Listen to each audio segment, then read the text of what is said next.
اب یہ ہمیں یہ سوچنے کی ضرورت ہے کہ ان کو اگر انویسٹمنٹ کرنا ہے تو وہ آ کے نئے پروجیکٹ آج کل کے حالات میں تو لگانے سے رہے.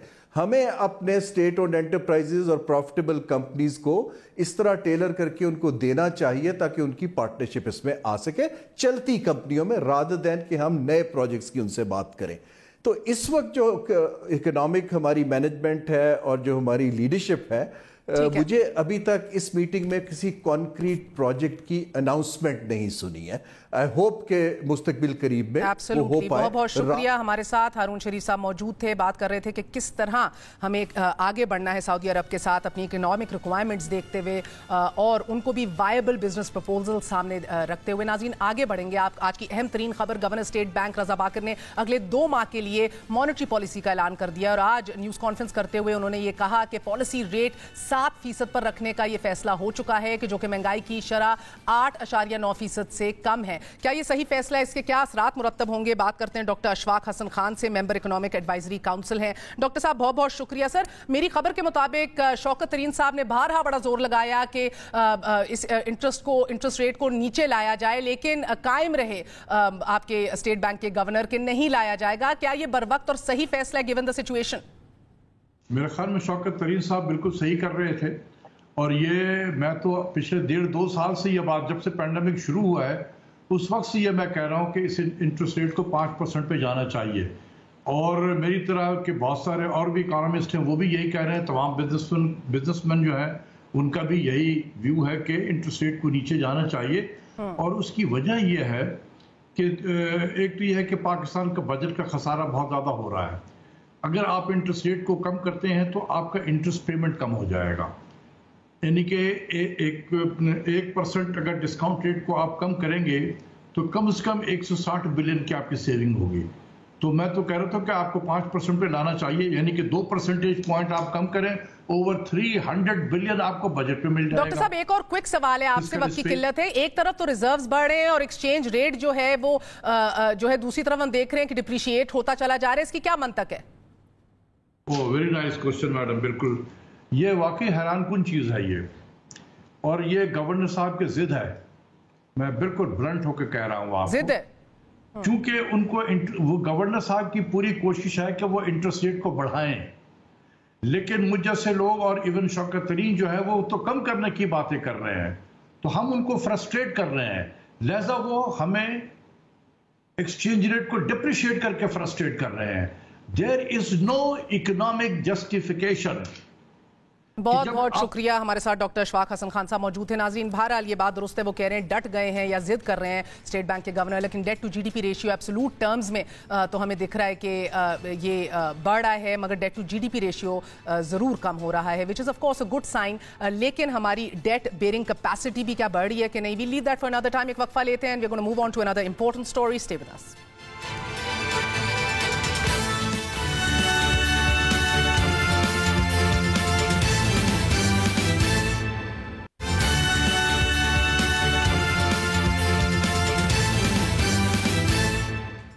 مسلم لیگ نون کسی طور آزاد کشمیر الیکشن کے نتائج تسلیم کرنے کے لیے تیار نہیں. عذر یہ ہے کہ مریم نواز شریف صاحبہ کی سربراہی میں ہونے والے جلسوں کا ہجوم بیلٹ باکس میں منظم طریقے سے سکیڑا گیا ہے. کل تک خبریں گردش میں تھیں کہ نون لیگ منظم دھاندلی کے خلاف منظم حکمت عملی سے عوام کو آگاہ کرے گی. وائٹ پیپر جاری کیا جائے گا، دھاندلی کے ثبوت فراہم کیے جائیں گے. نون لیگ نے پریس کانفرنس کی، اپنے بیانیے کی باضابطہ تجدید کی، غیر سیاسی اداروں کو سیاست میں سالم گھسیٹا، دھاندلی کی پش پناہی کا باضابطہ الزام لگایا، اور معاملہ فی الحال الیکشن کمیشن میں دھاندلی کی تحریری اور غیر تحریری درخواست کے بغیر رفع ہو گیا ہے.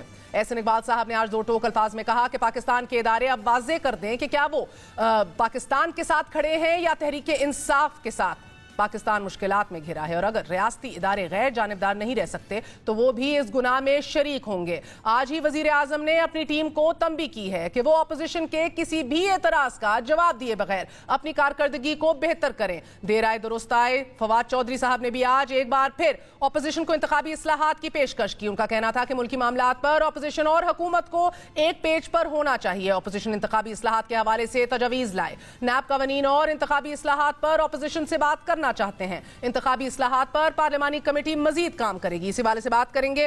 ہمارے ساتھ موجود ہیں میاں جاوید لطیف صاحب, ممبر قومی اسمبلی ہیں. ان کے بعد خوش آمدید کہیں گے سینیٹر اعجاز چودھری صاحب کو. السلام علیکم جاوید لطیف صاحب, بہت بہت شکریہ ساتھ دینے کا. سر پہلے تو بتائیے گا کہ ہر الیکشن پہ اسی طرح کے الزام, آپ لوگ الیکشن ٹرائیبیونلز کا رخ کریں, آپ اپنے ادھر لے کے جائیں تمام تر ثبوت, مگر اگر ہر الیکشن, کل سیالکوٹ کے اندر بھی یہی ہونے جا رہا ہے تو پیشگی اطلاع دے دیجئے. نہیں مہر, مجھے یہ بتائیں کہ جب آزاد کشمیر کا الیکشن کمیشن یہ کہے کہ فلاں وزیر جو ہے وہ آزاد کشمیر چھوڑ دے, اس کو دخل نہیں ہونے دیا جائے گا, اس کے کرتوتوں کی وجہ سے, اس نے جو وہاں پیسے کا استعمال کیا, اس نے جو زبان وہاں استعمال کی, وہ پابندی لگا دے, اور آج کا پرائم منسٹر جو ہے وہ اس کو ساتھ لے کر آزاد کشمیر چلا جائے اور مذاق اڑائے اس کے فیصلے کا الیکشن کمیشن کے, اور اس کے بعد آپ مجھے یہ بتائیں کہ الیکشن کمیشن نے اپنے آپ کو خود انفورس کرنا ہے نا. اب آپ نے ہر ایک کا کیس آپ ہی نے لڑنا ہے بیٹھ کے. سر یہ تو آن گراؤنڈ بڑی بہت خلاف ورزیاں ہوتی ہیں, دھجیاں اڑائی جاتی ہیں. We essentially have a toothless election commission. مہر, آپ جو سوال کر رہے ہیں نا, میں اس کا جواب دے رہا ہوں. آپ یہ پوچھ رہے ہیں کہ آپ کس فورم پہ جائیں گے, آپ کو کسی فورم پہ یہ شکایت کرنی چاہیے, یہ دھاندلی کے آپ الزامات لگا رہے ہیں. میں الزام آپ کہہ رہے ہیں کہ وہ پہلے کچھ نہیں کر پا رہے, تو ہمارا کیا کریں گے؟ ان کے پاس کیا لینے جائیں گے؟ ٹھیک ہے, تو شارع دستور پہ آئیں گے. آپ آ جائیں, اشارہ دستور کی میں بات کر لیتا ہوں. مجھے آپ یہ بتائیں کہ اتنے بڑے جلسے پر ہجوم نہیں, پر جوش, اور پھر اس کے بعد میں اگر ان کی بات مان لوں کہ 25 جولائی کو بالکل فیئر الیکشن ہوا ہے, ووٹ کاسٹ ہوئے ہیں, آپ مجھے یہ بتائیں کہ 6 لاکھ ووٹ لینے والی جماعت جو ہے وہ 26 سیٹیں لے جائے. سر یہ آپ لوگ بار بار کہتے ہیں. ایک سیکنڈ نا, سر تحریک لبیک پاکستان نے 26 لاکھ ووٹ دیے, ایک بھی سیٹ نہیں آئی. گلگت بلتستان میں آپ لوگوں کے ساتھ کیا ہوا ہے؟ اچھا میری عرض تو سن, 1000 کا صرف فرق تھا سر, اور 2 سیٹیں پیپلز پارٹی نے نکالی. میں یہ بھی بات 2018 کے الیکشن دیکھیں, 13 کے لے لیں سر. میں ایک سیکنڈ, حالانکہ یہ جواز 2013 میں یہ خود فراہم کیا کرتے تھے پی ٹی آئی کے لوگ, مگر میں یہ بات چھوڑ دیتا ہوں آپ کے اعتراض کی وجہ سے. میں اعتراض نہیں ہے, میں آپ کے سامنے فیکٹس اور فگرز رکھنا چاہ رہی ہوں. چلے ایک سیکنڈ 76 لاکھ ووٹس تھے تحریک انصاف کے, 26 سیٹس نکالی 2013 کے اندر. اب آپ فیکٹس اور فگرز رکھیں نا, آپ ہر جگہ جا کے آپ کی پوری جماعت ایک ہی بات کر رہی ہے. چھوڑ دیں بات, کیونکہ اب سوٹ نہیں کر رہی. نہیں سوٹ نہیں, میں اور بات کرنے لگا آپ کا وقت بچاتے ہوئے. میں مہر یہ آپ کو پوچھنا چاہتا ہوں آپ سے کہ آپ پوچھیں کسی حکمران سے کہ بھائی یہ تو سنا تھا کہ پولنگ ایجنٹ جو ہیں پولنگ اسٹیشن میں داخل نہیں ہونے دیے گئے یا نکال دیے گئے. او بھائی یہاں تو ووٹرز کو پولنگ اسٹیشن میں داخل نہیں ہونے دیا گیا, جو سیٹیں ہیں مہاجرین. اصلاحات کیوں نہیں کرتے؟ آئیے نا اصلاحات, آج پھر وفاقی وزیر نے پیشکش کی ہے, آئیے ٹیبل پہ کام کریں. وہ کہتے ہیں ہم نے 49 نکات پہ مشتمل اپنی تجاویز پیش کر دی, نون لیگ اپنی لے کر آئیں بات کرتے ہیں. اچھا میں, ایک ہوتا ہے توجہ دلاؤ, ایک ہوتا ہے توجہ ہٹاؤ. یہ ہٹا رہے ہیں, یہ توجہ ہٹا رہے ہیں. کس سے؟ آپ یہ دیکھیں کہ جب مقبوضہ کشمیر پر انہوں نے 2 لمحے کے لیے خاموشی اختیار کرنی تھی, 2 سال ہو گئے, خاموشی ختم ہو, واقعتاً خاموشی ہو گئی. اب آ جائیں کشمیر میں انہوں نے دھاندلا جو کیا ہے, آپ 2018 کے بعد گلگت میں چلے جائیں اور یا آج آزاد کشمیر میں چلے جائیں, لوگ رونا رو رہے ہیں کہ ہمارے ووٹ پہ ڈاکہ ڈالا ہے, وہ کہتے ہیں ان کو چھوڑ دیں. اب آ جائیں اصلاحات. معذرت کے ساتھ یہ آپ کی بات ہے, ادھر ان کی بات ہے, your word against their word. آج بھی وفاقی وزراء پریس کانفرنس میں کہہ رہے تھے کہ اتنے شفاف ترین الیکشنز بائی الیکشنز کبھی ہماری ہسٹری میں نہیں ہوئے. ان کا دعویٰ ہے نا, وہ کہتے ہیں کہ بھئی ہم تو اسٹیٹ مشینری یوز ہی نہیں کرتے جو پی ایم ایل این کرتی تھی. I'm not talking about that. میں کہہ رہی ہوں 2023 کے اندر پھر آپ نے یہ رونا ہے, پھر یہی شور مچنا ہے. آپ آئیے ٹیبل پہ سسٹم کی درستگی کے اوپر کام کریں. آپ حل نہیں چاہ رہے. نہیں مہر, میں عرض کرتا ہوں, قوانین بہت سے پہلے بھی بن چکے. چیف الیکشن کمیشن جو ہے پاورفل ہے, با اختیار ہے. اگر اس کو اختیار استعمال کرنے دیا جائے, اوپر سے کوئی حکم صادر نہ کیا جائے. آپ دیکھیں کہ چیف الیکشن کمیشن پاکستان, آپ ڈسکا میں کیا ہوا, اس نے ایک نوٹس کیا اور اس کے بعد پرائم منسٹر سے لے کر وزراء تک انہوں نے کیا زبان استعمال کی چیف الیکشن کمیشن میں آتا ہے اسی طرح اپنے مسئلے یوز کرتے ہیں. آپ کہہ رہے ہیں کہ انتخابی اصلاحات کی ضرورت نہیں ہے. بھائی میں یہ کہتا ہوں کہ آپ اگر آپ کہیں کہ بھئی اگر بریگیڈیئر نعیم جیسی شخصیات آ جائیں گی, یا اگر آپ کہیں کہ پہلے ہی جس طرح آج آپ لوگوں نے پریس کانفرنس میں الزام لگایا کہ پہلی بندے ہمارے خرید کے لیے آئے ہیں, 5-5 لاکھ دیتے ہیں, پورے گاؤں خرید لیتے ہیں, یہ تو ہمیشہ سے ہوتا آ رہا ہے. مگر چلے یہ تو اس کا تو انتخابی اصلاحات سے لینا دینا ہی نہیں ہے نا, اس کو کیسے فکس کریں گے؟ میں عرض کرتا ہوں, جب تک طاقتور لوگ جو ہیں وہ الیکشن فیئر فری نہیں کروائیں گے، کبھی چیف الیکشن کمیشن کو آپ اس سے 10 گنا اور اختیارات دے دیں۔ آپ مجھے یہ تو بتائیں آپ کہہ رہے ہیں کہ نہ شارع دستور بھرنے کا فائدہ ہے، نہ ہی الیکشن ٹرائبیونلز میں جانے کا فائدہ ہے، جب تک آپ کا عسکری ادارہ اور the powers that be یہ فیصلہ نہ کر لیں، انتخابی اصلاحات بھی irrelevant ہے، سب irrelevant ہے۔ میں شارع تو سر دستور پھر ایک سیکنڈ معذرت کے ساتھ، تو جو کہہ رہے ہیں شہباز شریف صاحب گرینڈ ڈائیلاگ کریں، ان کو میز پہ بٹھائیں، سارے ادارے بیٹھے اور بات کریں سر اس ملک کے سٹیٹ، ادھر آپ لوگوں کو مسئلہ پڑ جاتا ہے۔ پھر آپ ایسا کریں، آئین قانون کو جلا دیں، ختم کر دیں۔ آپ کو آئین منع کرتا ہے گرینڈ ڈائیلاگ سے؟ میری بات سنیں نا، منع کرتا ہے؟ میری بات سنیں نا، آئین قانون میں کیا لکھا ہے؟ آئین قانون نے حدود کا تعین کر دیا، آپ کی کا بھی میرا بھی۔ میں جب تجاوز کروں گا، قانون میں تو یہ بھی قانون کے مطابق تو نواز شریف صاحب کو بھی واپس بھی ہونا چاہیے نا معذرت کے ساتھ، تو قانون اور آئین کے اندر تو IJI بھی نہیں تھی اور بہت آپ کا داغدار ماضی اور میمو سکینڈل بھی نہیں تھا، کل تک آپ یہ حرکتیں کر رہے تھے۔ پھر ہمارے اداروں کے متعلق آج آپ نظریاتی ہو گئے۔ ایک سیکنڈ نا، پھر اداروں میں بیٹھے لوگوں کے متعلق دنیا کیا لکھ رہی ہے، دنیا کیا سروے رپورٹ دے رہی ہیں، آپ مجھے یہ بتائیں۔ میں آپ کی بات سمجھ گئی ہوں لاؤڈ اینڈ کلیئر، مجھے ادھر بھی جانا ہے، آپ کو شکریہ کرنا ہے، بٹ ایک بات پھر گرینڈ ڈائیلاگ کرنا ہے، مجھے تو لگ رہا ہے آپ نے ساری آپشنز پہ کٹ مارک لگا دیا ہے۔ میں ایک بات کرنی ہے بیٹھ کے۔ میری عرض سن لیں، آئین قانون میں رہتے ہوئے آپ اداروں کو پابند جب تک نہیں کریں گے، آئین قانون کے مطابق اداروں میں بیٹھے ہوئے لوگ خود کو جب تک پابند نہیں کریں گے، کسی ڈائیلاگ کا کوئی فائدہ نہیں ہے۔ بہت بہت شکریہ، جاوید لطیف صاحب ہمارے ساتھ موجود تھے۔ بات کرتے ہیں سینیٹر اعجاز چودھری صاحب تھے۔ سینیٹر صاحب بہت بہت شکریہ ساتھ دینے کا، آپ نے جاوید لطیف صاحب کی باتیں بھی یقیناً سنی ہوں گی۔ سر فرمائیے گا کہ بہرحال آپ لوگوں نے آج یہ کہا کہ ہم نے تو تقریباً 50 سفارشات ہیں جو سامنے رکھ دی ہیں انتخابی اصلاحات کے حوالے سے، نون لیگ کہتی ہے اس کا فائدہ ہی کوئی نہیں ہے۔ سر اگر آپ نے پیسوں سے لوگوں کو خریدنا ہے، پری پول ریگنگ اور انجینئرنگ کرنی ہے، تو کیا فائدہ ہے ان چیزوں کا پھر؟ جی بہت شکریہ مہر۔ پہلی گزارش تو یہ ہے کہ جو PMLN کا موقف ہے یہ عوام کی شعور کی توہین ہے، کشمیریوں کے سیاسی شعور کی ایک ذلت آمیز تعبیر ہے جو انہوں نے زبان استعمال کی ہے۔ اور دوسرا میں یہ کہنا چاہتا ہوں کہ آپ اگر یعنی عوام کے فیصلے کو نہیں ماننا چاہتے تو پھر آپ جن اداروں کے اوپر اعتراض کر رہے ہیں وہ ادارے آپ نے باقاعدہ ووٹ دے کر اس کے سربراہ کو یعنی ایکسٹینشن دی ہے۔ مجھے معلوم نہیں ہے کہ یہ کیا اعتراض لکھ کے بیٹھ رہے ہیں، یہ کسی پٹیشن کے اندر نہیں گئے ہیں، الیکشن کمیشن کو کوئی درخواست نہیں دی ہے، میں نہ معلوم کا رٹ لگانے والے۔ سر سمپل سی بات ہے، وہ کہہ رہے پیسوں کی بنیاد پہ لوگوں کا ایمان خریدا گیا ہے، جو گالی گلوچ اور کیچڑ اور مغلظات بکی گئی ہیں اس الیکشن کے اندر، وہ کہتے ہیں یہ راجہ فاروق حیدر صاحب کہتے ہیں ہماری روایات نہیں تھی، بٹ چلے پیسے پہ آ جائیں۔ سر آپ کو پتہ ہے بڑے بڑے بریگیڈیئرز کے نام آ رہے ہیں، ان کو اپنے عہدوں سے بھی ہٹا دیا گیا ہے، اس ملک میں کوئی سوال نہیں کر سکتا، پر چلتے ہیں۔ راجہ فاروق حیدر صاحب کا گالیوں بھرا کلپ میں آپ کو بھیج دیتا ہوں، معاف کیجئے گا میں یہ فکرہ استعمال کر رہا ہوں، یعنی میں نہیں سمجھتا جتنی بد زبانی کا آغاز PMLN کی طرف سے کیا گیا اور یعنی ان کی لیڈر کی طرف سے کیا گیا، اس کے جواب میں ہی ساری باتیں لوگوں کے سامنے آئی ہیں۔ اور گالی کا کلچر جو ہے اپوزیشن کی سیاسی جماعتوں نے 20 30 40 سال پہلے شروع کیا تھا، یہ کلچر تو انہوں نے خود پروان چڑھایا ہے، لیکن اس کے باوجود میں کہتا ہوں آج تک یعنی کل گزشتہ انتخاب ہونے تک حکومت آزاد کشمیر میں PMLN کی تھی، راجہ فاروق حیدر ان کے وزیر اعظم تھے، الیکشن کمیشن انہوں نے مقرر کیا، سارا عملہ آزاد کشمیر کے اندر انہی کا لگایا ہوا تھا۔ اب مجھے بتائیے کہ اگر لوگوں نے ان کو مسترد کر دیا ہے یا ان کو اکثریت میں ووٹ نہیں دیے تو اس میں عوام کا کیا قصور ہے؟ آپ یقین کریں مجھے PTI کی فکر نہیں ہے، مجھے تو لوگوں کی فکر ہے۔ یہ یعنی کب سے لگے ہوئے ہیں لوگوں کے مینڈیٹ کو تسلیم نہ کرنے کا مجھے یہ بات بتائیے گا، اب تو آپ عمران خان صاحب کو بے نقاب کرنے کے لیے راجہ فاروق حیدر صاحب کہہ رہے ہیں صرف پاکستان میں موومنٹ نہیں چلائیں گے آزاد کشمیر میں مگر پوری دنیا میں چلائیں گے اور ان کو بے نقاب کریں گے۔ یہ موومنٹ اگر چل گئی یا ان لوگوں نے یہ کام کیا گو کہ PMLN میں آپ کو پورے جی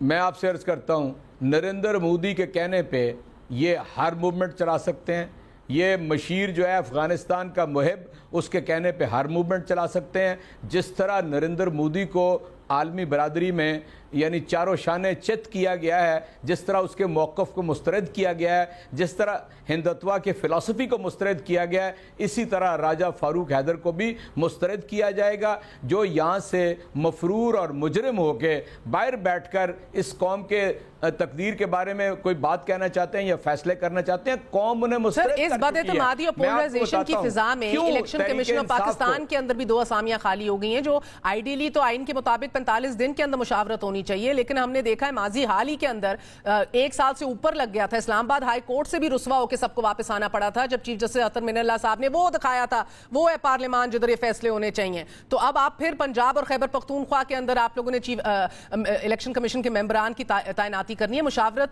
کیسے ہوگی اس ماحول کے اندر؟ کیسے اصلاحات کے اوپر یا نیب ریفارمز کے اوپر بات ہوگی؟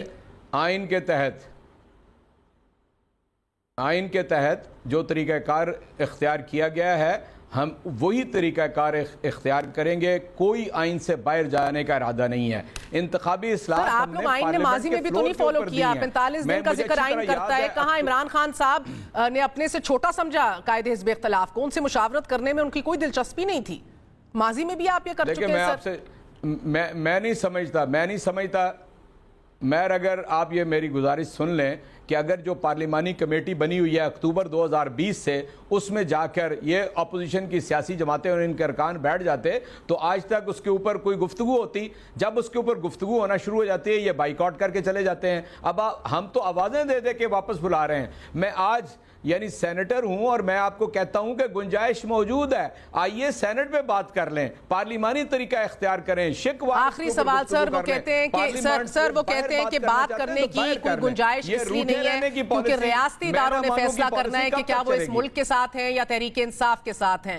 تمام تر ملبہ ان کا کدھر گر رہا ہے آپ بھی بخوبی جانتے ہیں۔ حسن اقبال صاحب کو اور ان کو جواب دے دیں کہ ریاستی ادارے ریاست کے ساتھ ہیں، اور ہر حکومت جو آتی ہے ریاستی ادارے اس کے ساتھ ہوتے ہیں۔ کل کو گزشتہ کل میں ان کی حکومت تھی، ریاستی ادارے ان کے ساتھ تھے۔ آج ہماری حکومت ہے، ریاستی ادارے ہمارے ساتھ ہیں۔ کل کسی اور کی حکومت ہوگی، ریاستی ادارے ان کے ساتھ ہوں گے۔ اس سے بڑی میں کہتا ہوں بد تہذیبی اور کوئی نہیں ہو سکتی کہ جب آپ کو کوئی بات سمجھ نہ آئے تو آپ ایکیوز کرنا شروع کر دیں۔ میں آپ کو بتاتا ہوں 1977 سے میں شعوری طور پہ پاکستان کی سیاست کو دیکھ رہا ہوں، جب تک انتخابی اصلاحات نہیں ہوں گی ہر ہارنے والی پارٹی جو ہے وہ دھاندلی کا شور مچائے گی۔ مجھے تو بھولا ہی نہیں ہے کبھی کسی الیکشن کے، خود چیف الیکشن کمشنر مجھے یاد ہیں فخر الدین جی ابراہیم، سعد سعود جان، جنہوں نے الیکشن کے بعد خود کہا کہ انتخابی اصلاحات کے بغیر پاکستان میں الیکشن شفاف نہیں ہو سکتا۔ اس لیے مجھے یہ بتائیے، آخری سوال آپ سے، انتخابی اصلاحات اپنی جگہ، مگر یہ جس معمے اور پرابلم کی نشاندہی کر رہے ہیں وہ انتخابی اصلاحات سے بھی نہیں حل ہوگی، وہ اس کو پری پول انجینئرنگ کہتے ہیں سر، اس کا حل کیا ہے؟ پیسے بانٹنا، لوگوں کو اس کیمپ سے اٹھا کے اس کیمپ منتقل کرنا۔ دیکھیں میں آپ سے عرض کرتا ہوں، پاکستان کی سیاست کے اندر سیاستدان جو ہیں وہ اپنے خیال کے مطابق حکومتیں، اپنی سیاسی پارٹیاں وہ تبدیل کرتے رہتے ہیں۔ یہ کوئی نئی بات تو نہیں ہوئی پاکستان کے اندر۔ اس کے علاوہ سر آپ کے اپنے اتحادی پنجاب کے اندر آپ کے سپیکر جو ہیں چودھری شجاعت صاحب، پرویز الہی صاحب آن ریکارڈ کہہ چکے ہیں کہ ان کی جماعت سے توڑ کے لوگ ایک بڑے تگڑے افسر، اور آپ بھی جانتے ہیں وہ افسر کون ہے، اس کے کہنے اور اس کی ایما کے اوپر آپ کی جماعت میں ڈالے گئے۔ آپ لوگوں نے یہ پرابلم نہیں حل کرنی، بیسکلی یہ ایشو نہیں ہے۔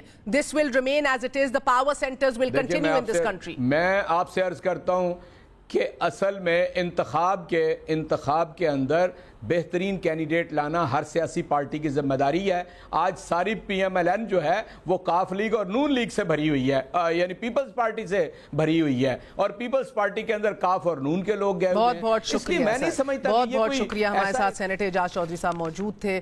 ناظرین بہرحال یہ معمہ ہے، ایک سسٹم کا معمہ ہے، جب تک گورننس بہتر نہیں کرتے، پاک صاف دامن پولیٹیشنز کے نہیں ہوتے، تب تک یہ پاور سینٹرز جو ہیں یہ اپنی گریوٹی کے ساتھ اپنی جگہ پہ قائم و دائم رہیں گے۔ اس کے اوپر انٹرنل انٹروسپیکشن کرنی ہوگی۔ بہت سی سیاسی جماعتیں ایک طویل تر اپنا ایک جرنی اور ایک سفر طے کر کے بہت سے بڑے فیصلوں کے تک پہنچ چکی ہیں، بہت سی سیاسی جماعتیں ہیں جو ابھی نہیں پہنچی۔ وقفہ لیتے ہیں، وقفے کے بعد اہم ترین خبر کی طرف آئیں گے۔